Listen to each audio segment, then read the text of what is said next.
시편 53편의 이 내용은 우리가 앞서 읽었던 시편 제14편의 내용하고 거의 동일합니다. 그래서 쌍둥이 시편 이렇게 부르기도 합니다. 차이점 두 가지가 있는데 그걸 한번 잠깐 말씀드리면요. 이 시편 14편에서는 하나님을 표현할 때 여호와라고 하는 표현을 주로 사용하는데 우리가 오늘 읽어가는 53편에서는 엘로힘, 그냥 하나님이라고 하는 표현을 사용하는 면에서 좀 차이점이 있고, 또 하나는 14편 같은 경우에는 죄악을 행하는 자들에 맞서서 하나님께서 자신의 백성들을 보호하신다라는 사실을 강조하고 있다, 이렇게 말씀을 드린다면, 오늘 우리가 읽어가는 53편 5절 하반절에 보면 하나님께서 악인에게 심판을 내리신다. 그래서 그 초점이 악인에 대한 심판으로 모아지고 있다는 겁니다. 14편에서는 자기 백성들을 향한 하나님의 보호, 이것을 좀 부각시키고 있다. 이런 면에서의 약간의 표현상의 차이가 있을 뿐 모든 내용들이 24편과 동일하다. 이렇게 볼 수 있습니다. 그래서 쌍둥이 시편이다. 이렇게 말합니다. 하나님께서 이러한 동일한 말씀을 제2권에서 또다시 기록하게 하신 그것은 하나님께서 그 백성들로 하여금 이 말씀을 잊지 말고 늘 매일매일 살아가는 삶 속에서 하나님 안에 있다고 하는 사실, 하나님이 바로 우리의 생명의 근원이 되시고 우리의 모든 복의 근원이 되시는 분이다 하는 사실을 기억하며 살 것을 우리에게 교훈해 준다는 겁니다. 다윗의 맞쓰길이라는 표현이 되어 있죠. 맞쓰길, 교훈을 준다 이 말입니다. 오고 오는 모든 하나님의 백성들에게 꼭 마음에 새겨서 잊지 말아야 할 교훈, 그것이 될 만한 그런 시다, 이렇게 표현되어 있습니다. 우리가 읽은 이 시편의 내용도 인생의 복잡함을 아주 간단하게 축약해서 이야기합니다.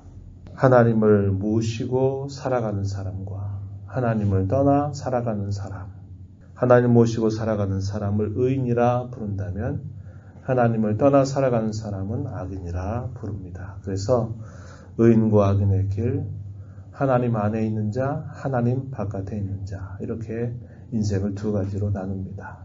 그 인생살이 속에서 소위 빈부귀천이라고 부르는 많은 차이들이 있는 것 같고 다양한 것이 우리의 삶에 있는 것처럼 보이지만, 그러나 사람을 다 추려내면 하나님 앞에서는 여호와 하나님을 의지하고 그 안에 살아가는 자가 있는가 하면 그렇지 않은 자가 있을 뿐이다 하는 겁니다.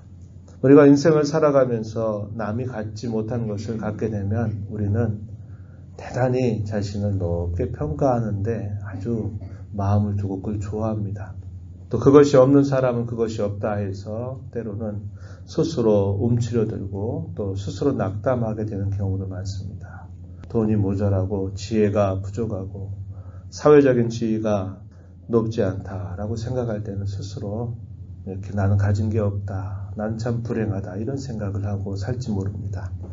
그러나 만약에 그가 무엇인가를 가지게 되면 그의 태도가, 마음이 또 달라질 수 있게 되지요. 우리 하나님 어떤 분이십니까? 천지와 만물, 그것이 다 그분의 소유입니다. 모든 돈도 부귀도 영화도 다 하나님의 것입니다. 우리의 하늘 아버지가 되시는 그분이 우리에게 참된 보상이 된다 하면 우리가 이 땅에서 가지고 있는 것, 또 그렇지 못한 것, 누리고 있는 것, 그러지 못한 것, 그런 것에 의해서 사람의 높고 낮음, 그것을 하나님 평가하시지 않는다는 겁니다.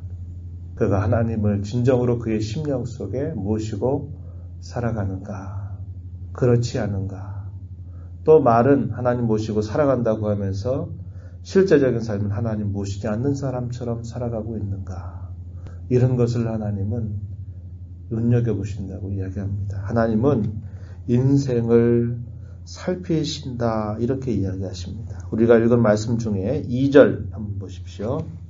하나님이 하늘에서 인생을 굽어 살피신다, 이렇게 이야기합니다.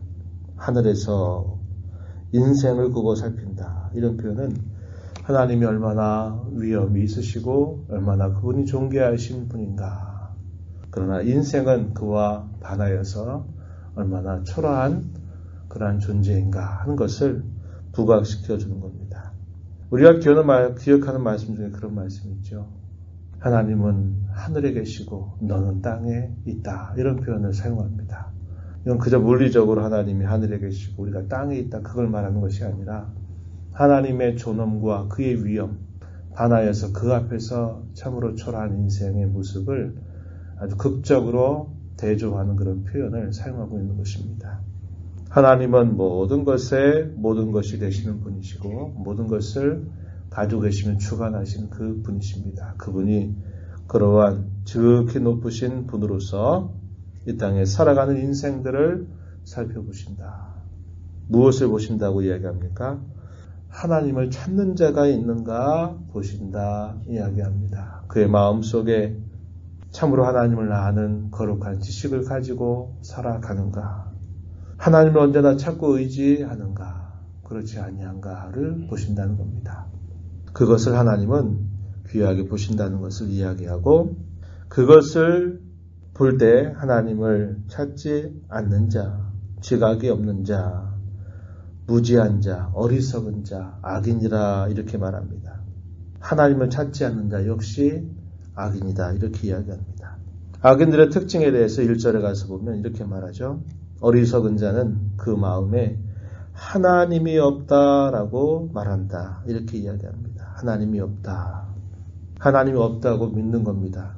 그리고 그렇게 됨으로써 그들은 죄악을 행하는 일들이 자연스럽게 따라오게 된다 이야기합니다. 그들의 인생은 무지로 가득 찬다 이야기합니다. 4절 가서 한번 보시죠. 죄악을 행하는 자들 이렇게 표현하죠. 또 의인들을 박해한다 이런 표현들이 등장합니다. 하나님을 떠나게 되면 생명과 복의 근원으로 떠난 것이기 때문에 결국 그들은 무지한 인생이 되고 말고 하나님을 따르는 사람들을 박해하는 데 앞장서게 되고 그런 일들을 한다는 것입니다.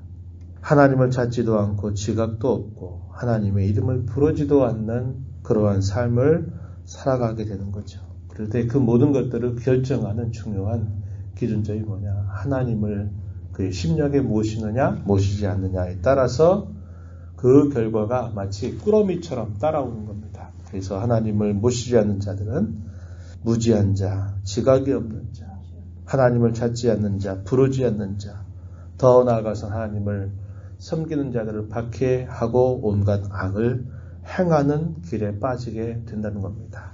그러한 자들에 대한 결말이 어떻게 될까요? 5절 가서 보면 이렇게 말합니다. 두려움이 없는 곳에서 두려움을 경험하게 될 것이다. 이렇게 이야기합니다. 하나님은 그들의 뼈를 흩어버리신다고 이야기하십니다. 그들에게 결국 수치가 찾아오게 된다. 이렇게 말씀해 주고 계셔요. 5절 말씀 한번 보십시오. 그들이 두려움이 없는 곳에서 크게 두려워하였으니 두려움이 없는 곳에서 크게 두려워했다. 너를 대항하여 진친 그들의 뼈를 하나님이 흩으셨다. 이렇게 말합니다.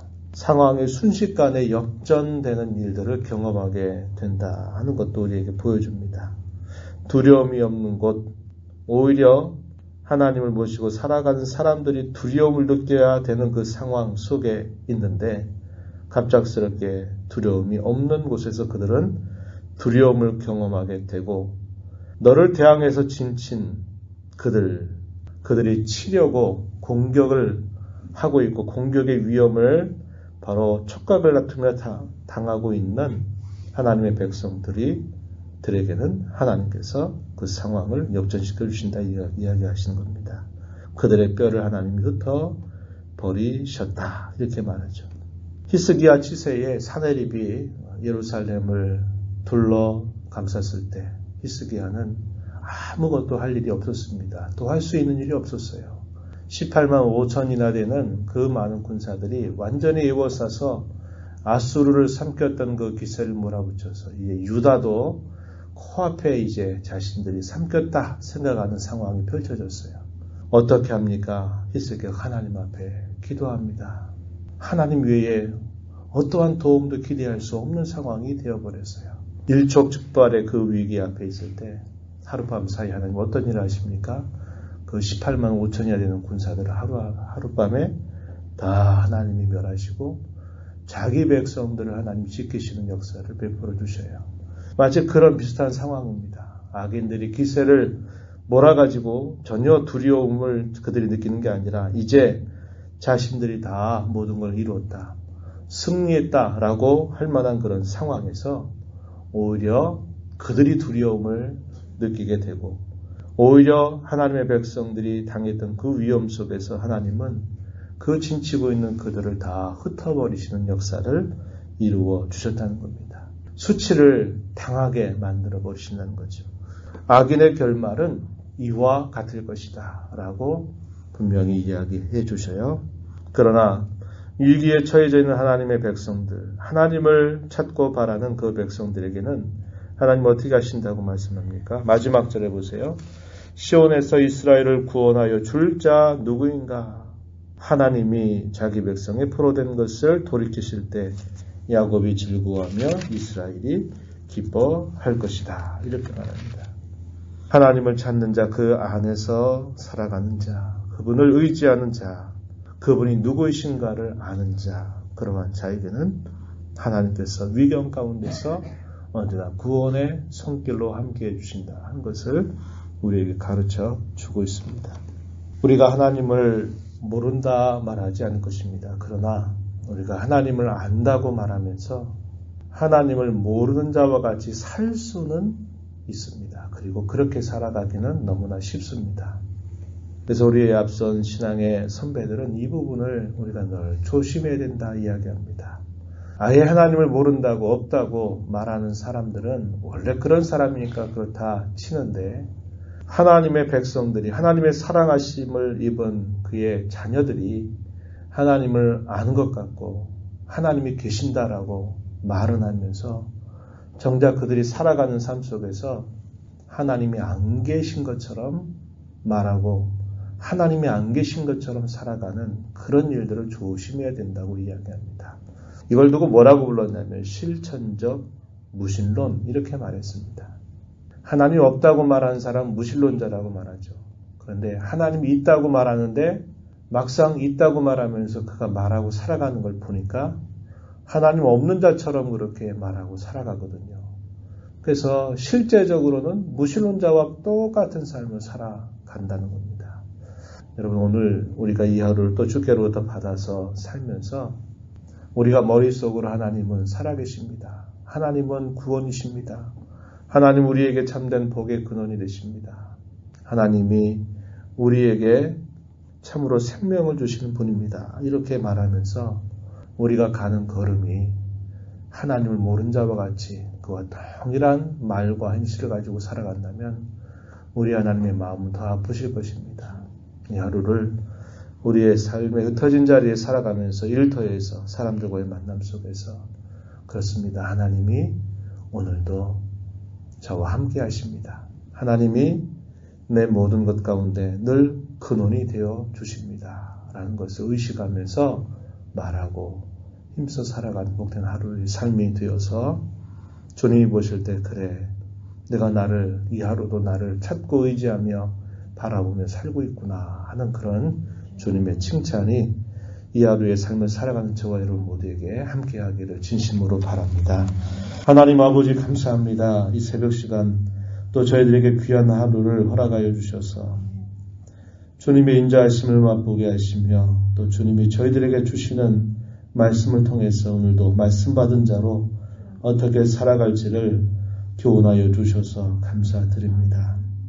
하나님을 떠나는 순간 모든 악한 것들, 모든 해로운 것들이 마치 꾸러미처럼 함께한다는 것을 다시 한번 깊이 기억하게 하여 주옵소서. 무지한 자, 어리석은 자, 하나님을 부르지 않고 찾지 않는 자들, 끊임없는 죄악의 노예가 돼서 끌려다니는 삶을 살아갈 수밖에 없을 뿐만 아니라 하나님을 섬기는 자들을 괴롭게 하고 박해하는 일도 서슴지 않는 삶을 살아갈 수밖에 없으니 하나님을 떠난 자의 실상임을 주께서 보여주십니다.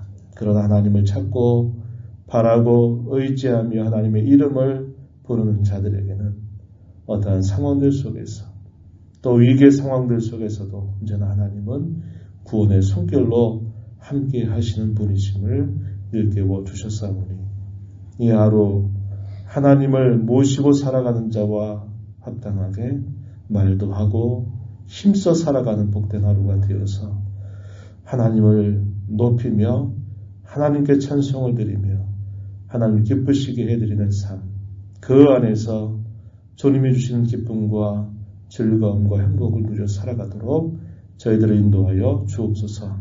은혜의 보좌 앞에 나와서 아버지의 은혜를 간절하게 구하는 모든 심령들을 주의 공로를 용납하시고 저희들의 간구의 귀를 기울이시며 응답하여 주시옵소서.